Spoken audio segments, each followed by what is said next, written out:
रीट की परीक्षा देने वाले मेरे सभी साथियों को मेरा नमस्कार। आज मैं शिक्षा मनोविज्ञान में वर्धन एवं विकास से संबंधित जो प्रश्न पूछे जाते हैं उसमें कुछ सवाल लेके आया हूँ। ये सवाल की वीडियो अगर पसंद आए तो लाइक करना, सब्सक्राइब करना और अपने साथियों को शेयर भी करना। आज का पहला सवाल है, सिगमंड फ्राइड ने मन की तुलना किससे की है? सिगमंड फ्राइड एक मनोवैज्ञानिक हैं और उन्होंने बहुत से शोध किए थे। तो उन्होंने मन की तुलना जिससे की है उनमें ऑप्शन में दिया हुआ है साइक्लोन से, समुद्री तूफान से, बर्फीली चट्टान से या फिर बर्फीले तूफान से। तो ये उत्तर जानने से पहले सिगमंड फ्राइड की कुछ स्टेटमेंट, कुछ तथ्य हम जान लेते हैं कि उन्होंने 3 तरह की संरचना बताई थी, जिसमें पहली संरचना स्थलाकृति संरचना है। उस स्थलाकृति संरचना में उन्होंने फ्राइड ने मन की 3 दिशाएं बताई थी, चेतन मन, अर्धचेतन मन और अवचेतन मन।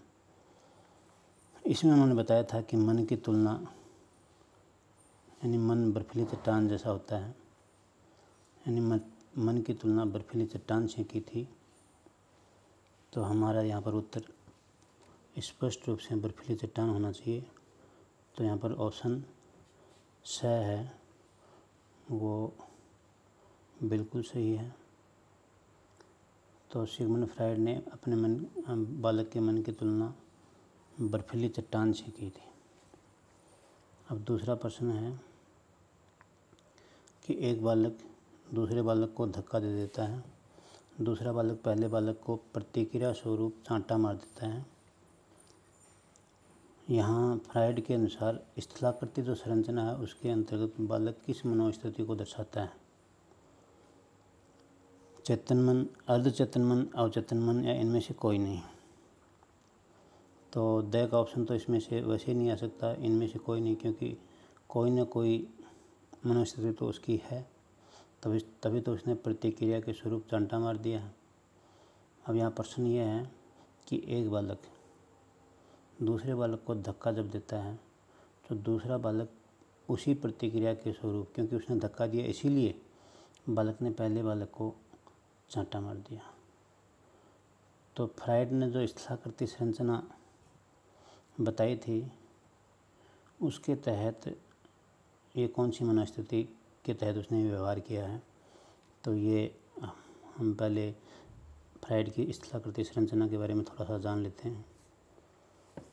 यहाँ पर चेतन मन के बारे में बताया है फ्राइड ने।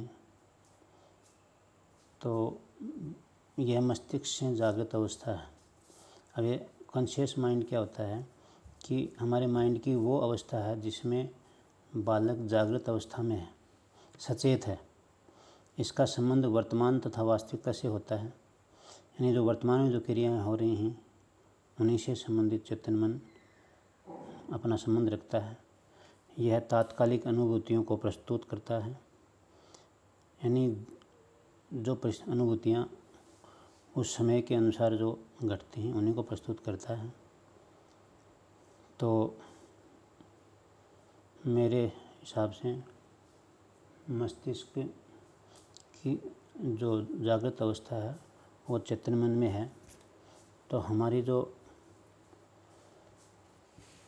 मनोस्थिति है बालक की, उसमें जो पहला ऑप्शन है चेतन मन, ये सही होगा, क्योंकि उस बालक ने चेतन मन से उसने जाना है कि उसने मुझे धक्का दिया है, इसीलिए उसने चांटा मारा है। तो ये चेतन मन की अवस्था है, तात्कालिक अनुभूति है, क्रिया की प्रतिक्रिया की है। यानी कहने का मतलब फ्राइड ने साफ साफ शब्दों में समझाया था कि इसका संबंध वर्तमान से है, इसलिए हमारा ऑप्शन ए सही रहेगा। ये जागृत अवस्था में उसने चांटा मारा है, जागृत था तभी उसने चांटा मारा है, उसको पता चला कि मेरे धक्का मारा है। तो ये स्थिति साथियों अच्छी तरह से समझ लो कि जागृत अवस्था में किया गया काम चेतन मन में से की अवस्था से किया जाता है। अब अगला सवाल है सवाल नंबर 3, एक बालक को कक्षा में अध्यापक पीट देता है। उस डर के मारे बच्चा विद्यालय में आने से डरता है और अपने माता पिता से झूठ बोलकर पेट दर्द का बहाना बना देता है। फ्रायड की स्थलाकृति संरचना के अंतर्गत बालक किस मनोदशा को दर्शाता है? ये जो घटना घटित हो रही है कि बालक को अध्यापक ने पीट दिया। अब उस डर के मारे बच्चा विद्यालय आने से डर जाता है और अपने माता पिता से झूठ बोल देता है कि मेरे पेट में दर्द हो रहा है, और ये बहाना बना देता है कि मैं स्कूल नहीं जाऊंगा क्योंकि मेरे पेट में दर्द है। अब ये बालक की कौन सी मनोदशा है? किसके अनुसार? फ्रायड के अनुसार। फ्रायड की भी स्थलाकृति संरचना के तहत।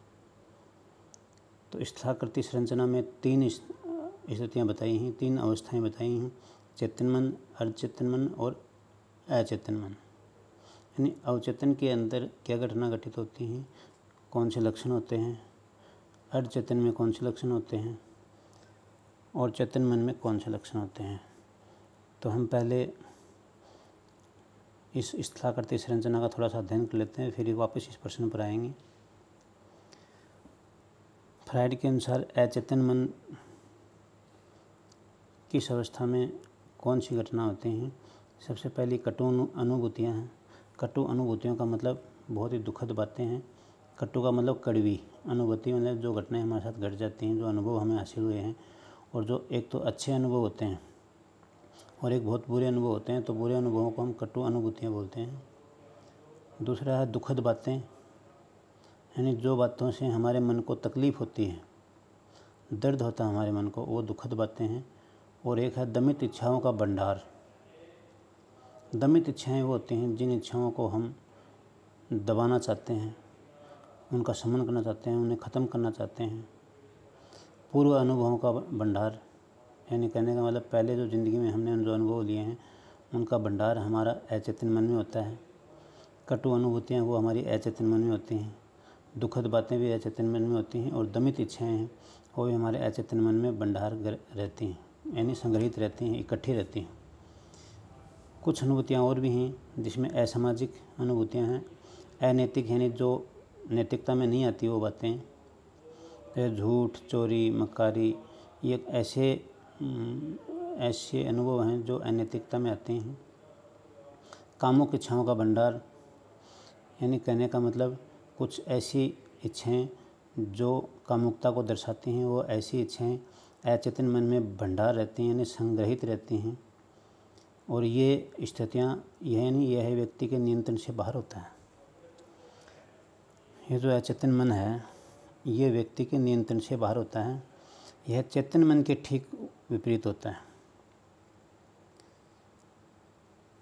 चेतन मन में ये था कि जागृत अवस्था होती थी, हमें उन स्थितियों का पता होता था, तात्कालिक अनुभूतियाँ होती थी।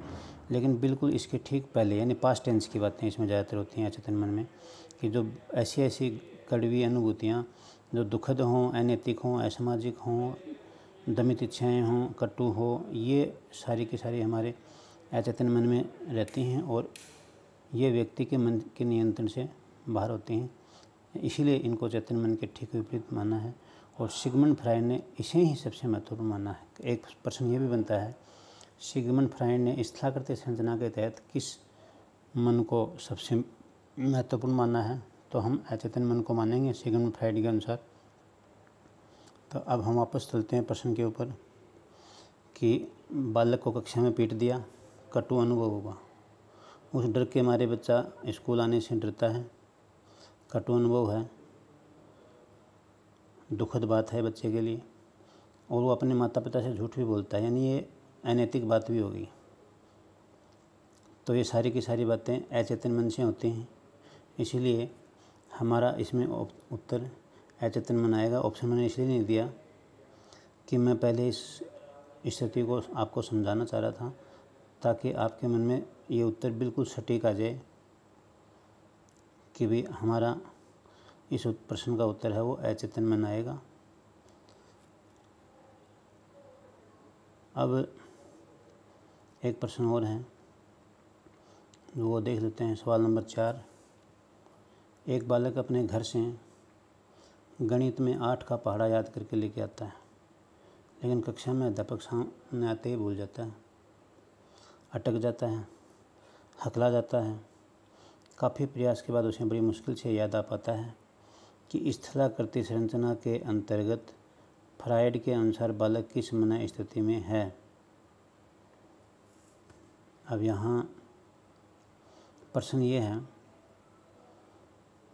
कि ये जो मैंने ऊपर घटना बताई है, ये फ्रायड के अनुसार स्थलाकृति संरचना के तहत किस मनोस्थिति में ये बालक गुजर रहा है। यानी बालक ने पढ़ा तो याद कर लिया 8 का, लेकिन और वो याद करके आ भी रहा है, लेकिन कक्षा में जब अध्यापक सामने आ जाता है तो वो डर जाता है और डर के मारे वो अटक जाता है, हकला जाता है, भूल भी जाता है और बहुत कोशिश करता है, बाद अंत में उसको याद भी आ जाता है। तो ये मनस्थिति किस प्रकार की है फ्रायड के अनुसार, यानी यह है अर्धचेतन मन या अवचेतन मन। चेतन व अचेतन के बीच की अवस्था है। यानी कहने का मतलब सब कॉन्शियस माइंड और परी कॉन्शियस माइंड की स्थिति है। इसमें याद की हुई बातों को, अनुभवों को अचानक भूल जाना, यानी बालक भूल जाता है जो बातें याद की हुई हैं, अटक भी जाता है, हकला भी जाता है और कुछ प्रयास करता है तो वो बातें याद भी जाती हैं। ये उन सभी बातों का चेतन मन में उपस्थित भी हो जाती हैं, लेकिन चेतन मन में बाद में आती हैं, पहले वो अचेतन मन में आती हैं। चेतन मन और अचेतन मन के बीच की अवस्था को अवचेतन बोलते हैं, यानी अर्धचेतन मन। अर्धचेतन मन का मतलब जो चेतन भी नहीं हो और अचेतन भी नहीं हो, बीच का सा काम हो। चेतन का मतलब होता है वो तात्कालिक अनुभूति होती है।